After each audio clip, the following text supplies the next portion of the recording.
Shalom, Kol Halal, Yahweh, Bahasham, Yahushai, Bahasham, Rakakwadash.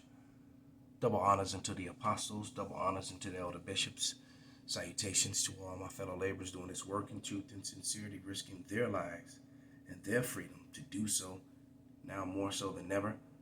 The 144,000 and the scattered elect that are scattered around the four corners of the earth among the heathen that look like those heathens, the Israelite foreigners. And to the few Akwaf that are listening and learning, to you I say, Shalom. This is your brother Malcolm from the branch of the Great Millstone here in Chicago, coming at you another lesson in truth. And a subject that the Lord put the Spirit on me almost out the gate to be the main focus of my ministry, because everything that that we're going through and everything that's happening in the earth revolves around this. All right? Especially when it comes to the gospel. And, you know, matter of fact, let me grab a scripture first.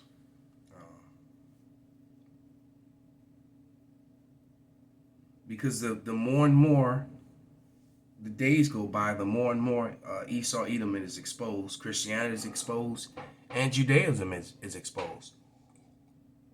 And the only way they're uplifting it right now, keeping it going, is simply by, well, because of who controls the media.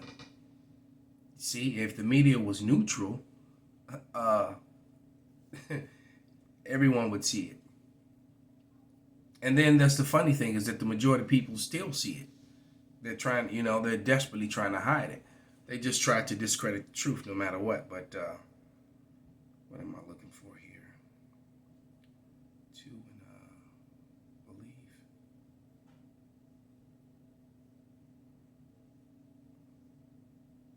I was trying to find that, and was it in Luke?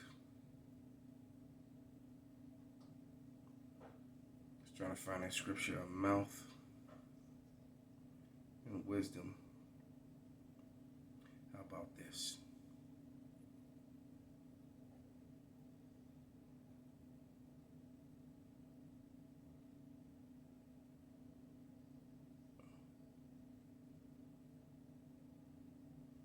The scripture, when he says that the Lord will give you a mouth that no one can gainsay nor resist. It's Luke 21:15. And it reads, "For I will give you a mouth and wisdom which all your adversaries shall not be able to gainsay nor resist." All right? They can't gainsay it or resist it. They'll try to use other scriptures to get around the truth, falsify and fabricate history, twist history, as we're going to read. All right? But this is on the Torah.com. The elder Uriah sent me this yesterday. And I've been mentioning it in videos, because if they took the video down, there was a video. Well, they took it off YouTube anyway. I'm pretty sure it's still on Rumble and other things. But it's like a 10 or 13 minute video with a collage of about 20 different rabbis, all pointing out that ancient Rome was Esau, all right, and or Esau. See, I was saying Esau the way they say it. There's no V in Hebrew. That's they pronunciated the way the aftermarket form of Hebrew that they use today is what I'm gonna call it. So I'm gonna try to continue to keep calling it the aftermarket Hebrew that they use today. They use the V. All right, like this Dr. Malka Z. Zimkovich. All right, and they point out the fact that ancient Rome was Edom.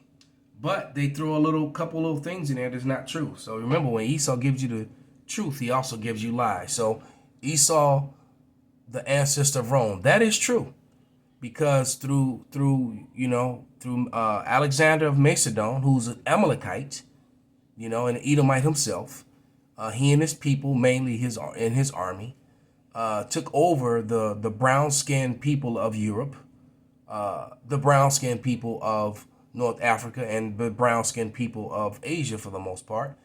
And they took it over and they controlled it. And then he set up his 4 generals. All right, it was actually 5. They offed one. And Esau, Edom has been warring with each other and everyone else ever since. They couldn't even rule in unity. That's one of the reasons why Rome fell. All right. But Rome was a metropolis, just like, New York or Chicago. All people were there. It would be just like being in, in different cities in London and UK today. All people are there. All right. It wasn't just all one people. So they tried, and that's the way that religion, which is, was taught and history was taught. That's why people think that, well, it was only white people in Europe and only black, so-called black, so-called white people in Africa, when the truth of the matter is they were in both Africa, Europe, and Asia. There's no such thing as the Middle East. That's something else that they made up, an aftermarket name. All people were there, all right, during the time of the Lord, all right. But it says in the Bible, Esau is the ancestor of the Edomites who lived in Mount Seir, southwest of Judah. So how did the rabbis come to associate Esau and Edom with Rome? Two main factors are at work here: Christianity and Herod, and the Herodians, because they got a movie coming out right now. All right, but they don't. But But Christianity still teaches as if Herod was an actual a Jew or a Judite, but he was just not the king, not in the royal line or something. But Herod was an Edomite that was a convert Jewish person. You see? Because they're not going to mention the history of the Maccabees in here, I bet you. He said Herod, so let's see. It says, the Torah describes how Isaac and Rebekah's twin sons, Jacob and Esau, battle in each other. All right? The children, well, that's what they read. They read, I don't need to read that. They just read Genesis 25th chapter. All right, I'm going to jump right down to his commentary. It says, as Jacob and Esau grow, oh, he's still reading it. Okay, I guess I already read that. As Jacob and Esau grow up, their competition continues. Esau is a hunter while Jacob is a tent dweller. Jacob is a plain man dwelling at home. Kind of like, what the Edomites call porch monkeys. It says, one day when Esau returns from the hunt, and who goes out and kills Bambi? Sprays deer piss on himself and bear piss and lays around in the grass and sits up in trees and kills little harmless animals. And kills animals that aren't even clean to eat. Just kills for trophies. That's Esau. So when you just start looking at the characteristics of the two people, you can begin to see why they can't gainsay or resist. But it says Jacob convinces his exhausted brother to sell him his birthright for a pot of stew. And which it wasn't Jacob that did it, the Lord did it. The Lord rulers in the kingdom of man. It tells you that in many scriptures. All right, and it tells you in Genesis that when it says, when you read up, the two nations were in her womb, two shall be separate. All right, and it says, and one people shall be mightier than the other, and the older shall serve the younger. So the Lord already ordained it that the older would serve the younger, which is why Esau had the spirit to sell his birthright for the food. All right, but it says because the Lord did it, because it was, so the Lord set it up where Jacob was to rule, not Jacob. All right. And it says this, and anyway, it says, as Jacob and Esau grow together, their competition continues. Esau is a hunter while Jacob is a tent dweller. And one day when Esau returns from the hunt, Jacob convinces his exhausted brother to sell him the birthright for a pot of stew, which was raw meat, uncooked meat. Who likes their medium rare and extra rare and bloody meat. All right. The characteristics, the prophecies. All right. You have to pay attention to those things. In a later story, Jacob finally overtakes his brother twin, his older brother, when he tricks their elderly blind father, which he didn't. His mother kind of set it up. Remember, again, the Lord set it up into blessing him with Esau's blessing. Esau was never supposed to get the blessing. See the way they word things, because they also have taught within Christianity that Jacob was a thief. No, the real thief was Esau. All right, because he sold his birthright and then he tried to go in and get a blessing for a right that he no longer owned. Who's the real thief here? All right. It says, this leaves Esau with the blessing of subservience to his younger brother, and this is why Esau, Edom, the so-called white man, hates us today. Even though they're on top and got the fatness of the earth, just like the scriptures say. He got the temporal blessing and the biggest blessing of all the nations in the world. All right, none of the nations ruled the entire earth, circumference of the earth. Esau got dominion, though he's the smallest of the people. All right, so-called white people make up 16% or less than the people of the world, according to their own statistics. But yet, their images were put up. They falsify the image of the Lord to look like Esau instead of looking like Jacob, because it clearly tells you throughout the scriptures that the Israelites were a melanated people, mostly with woolly hair, all right, with brown skin, all right, like bronze and brass.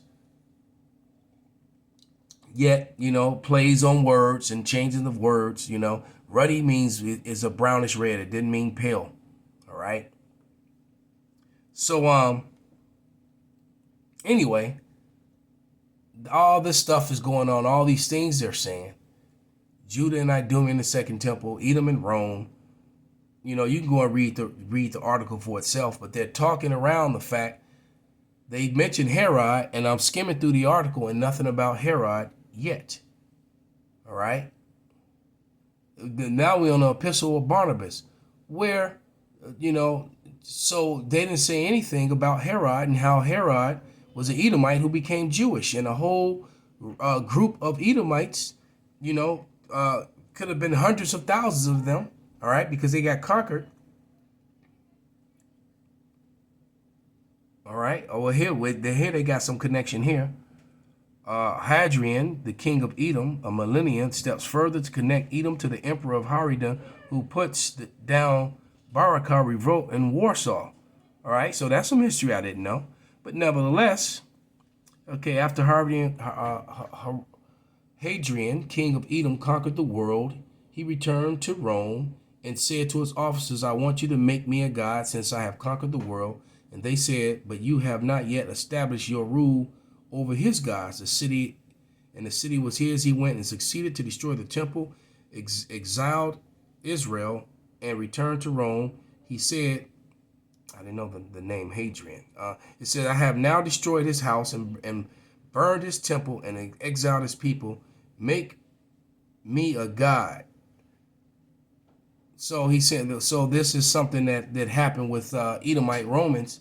But what he's not talking about is the Jewish Romans, the Herodian Jewish Romans, the converts who were converted from the time of John Hyrcanus. All right. That, you know, that's not mentioned about. So let's go back. Let me click back to the page and let's go to this one now. The Cambridge University. So that was from the Torah.com. This is the Cambridge University Press. All right, right here. So Cambridge. So let's see what the Cambridge. Oh boy. Jacob and Esau, the rabbinic Jacob and Esau, pagan Rome and Christian Empire. All right. Malachi Haim HaKohen. All right. So here you go again with another rabbi stating that the Edomites, Christian Empire, you know, Anglo-Christianity in both Europe and America is Edom. And Edom are the people, what it says in, now even though they're not giving you true details, all right, they're giving you false details and a controlled narrative so that they can still try to control the story. They're not giving you the full facts because it tells you in both the book of Malachi and in Romans, as it is written, Jacob have I loved, but Esau have I hated. All right? You know, and the Lord changes not.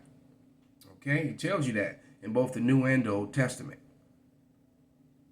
Is it Malachi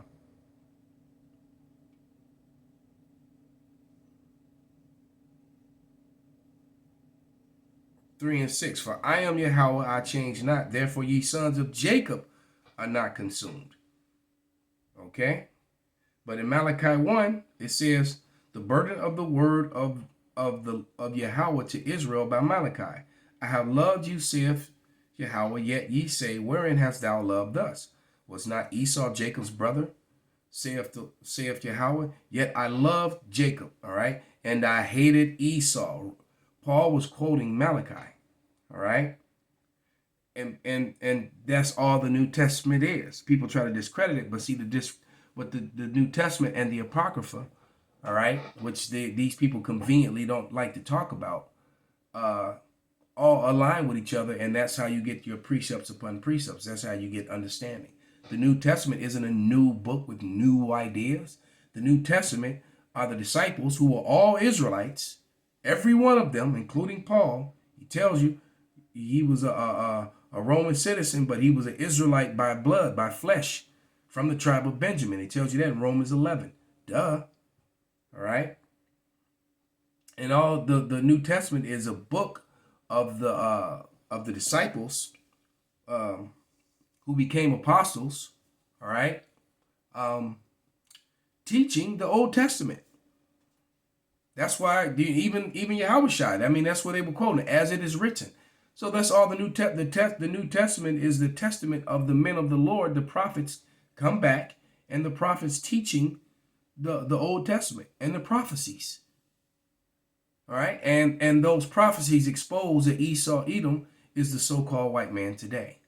All right, and through those prophecies, I can identify who all the nations are today, which is why when Esau came into power during the Renaissance, all those names were removed away from people, right?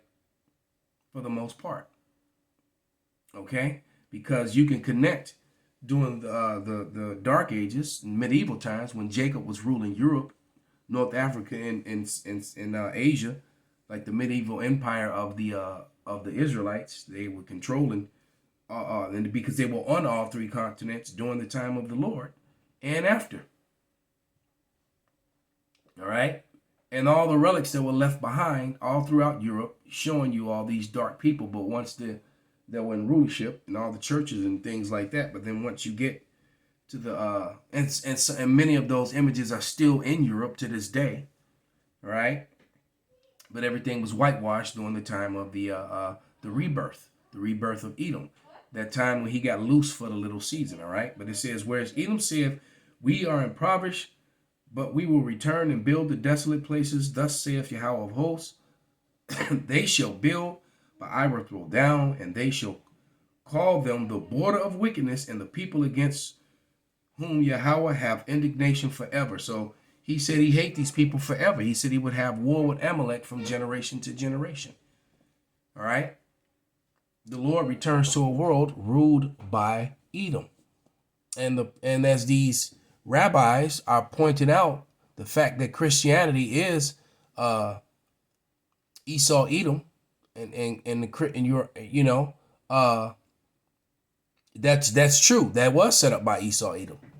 All right, or taken over by them anyway, because it was wicked Jake that set up Christianity during the Dark Ages. Esau took it over though. But let's read some of this article here, or this from whatever this is from the book Jacob and Esau by Malachi Haim HaKohen.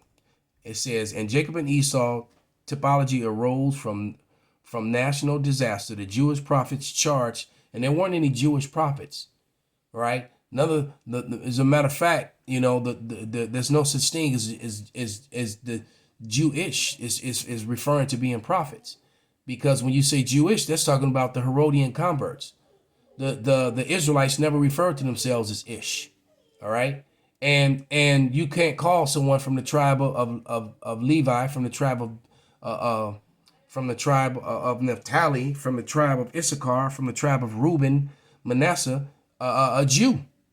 All right, that term was referring to Judeans, or properly said, the people of Yahweh. Okay, the prophets charged Edom, historically a small kingdom to the south of Judea, with abetting and destruction of the first temple of Jerusalem, and they did. All right, and they broke the brotherly covenant. That's in the scriptures. Apocalyptic prophecies turned Edom into an enemy whose demise would proclaim. It didn't say Israelite redemption. They got this word Jewish here. That's something that's them trying to control the narrative. Biblical redactors edited that Jacob and Esau. So what I'm going to do is every place where it says, JOO-ish, I'm going to say what's actually supposed to be there. Biblical redactors edited that Jacob and Esau, because they're trying to write themselves into salvation, and as if they're not Esau too. They're Esau as well. All right. The prophecy of Ezekiel 36:5 is beyond condemning. It says Jacob and Esau's story in Genesis to convey hostility to Edom and made Esau the Edomite's ancestor. By the end of the Second Temple period, the Idumeans, which is a Greek way of saying Esau or Edom, forcibly converted. He talked about it. The Idumeans, but see, the Idumeans are Edom, and the Idumeans started calling themselves Jewish. They were following the ways of the law, statutes, and commandments, and Herod is of the Idumeans. Stop playing. All right, forcibly converted to Judaism, assimilated. The rabbis now, which they are, these rabbis are these very people they're talking about. Now the temple in devastated land in Midrash, the rabbis rewrote the biblical story. Esau became a pagan Roman. Actually they did. And the universal empire into the building, because the Greeks were also Esau. Right. And once again, Alexander of Macedon can be traced back to. I'll just give you the bloodline real quick. You do the research yourself. We've done tens of thousands of videos on it over the years. But Alexander was a son of Philip the Macedonian. Philip of Macedon was a son of an Agagite, King Agag. All right. Is a son of Amalek, and Amalek is a son of Edom, or grandson of Edom through Eliphaz. There's the bloodline. You can't get around this, man. All right. So these people are basically at war with each other, and he's giving you all this dialogue and and twisting and turning the story, and they told you the truth, but didn't tell you the truth. All right. So let's read this prophecy, which was read the other day to those two women agents that came up trying to trip up the elder brother in South Carolina. He cut them so eloquently. Like I said, like a masterful spiritual samurai, he unsheathed his sword, cut them, and put it back, and they was cut so fast they didn't even know they was cut. All right. They collapsed after they walked away spiritually. Okay. Not 35, but 36. Ezekiel 36 and 35. All right.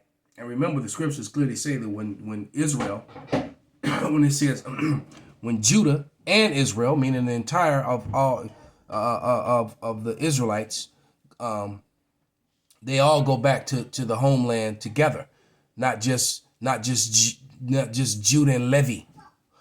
All right, or Yehudi. All right, all these makeshift words that they use, these after the fact words, and as a matter of fact, I often remind people that the very script of language that they use is a. I'm glad they use it, because now it's clearly a weapon, a witness against them, because the house of Judah, the house of David used the Phoenician form of Hebrew. They never used the Syrian script. So the fact that they're using the Assyrian script is evidence of their fraud. All right, the house of Judah never used it and never went into captivity under them. All right, so why are they? And the reason they used the Assyrian script was to try to make a separation between all the evidence that proved that the natives of the Americas were Hebrews, were Israelites, because when they got over here, they started using the Paleo again. The Phoenician script of Israel of Israelite language was found all over rocks, caves, and carved everywhere here in the Americas, which was exposure to them. But anyway, Ezekiel 36 and 5, it says, Therefore thus saith the Lord power, surely in the fire of my jealousy have I spoken against the residue of the heathen and against all Idumea. All right, that's including the Jewish converts which is exactly what the king of the what did he call them? The something mafia, the Khazar mafia. They converted. All right. It says, which have appointed my land into their possessions with the joy of all their hearts. It says wait a minute. I have spoken against the residue of all the heathen and against all Idumea, which have appointed my land into their possession with the joy of all their hearts, with despiteful minds to cast it out for the prey. The Idumean Edomites appointed the land of Israel into their hands. So what does that make the rabbis? Shalom, Kwam Yasharallah.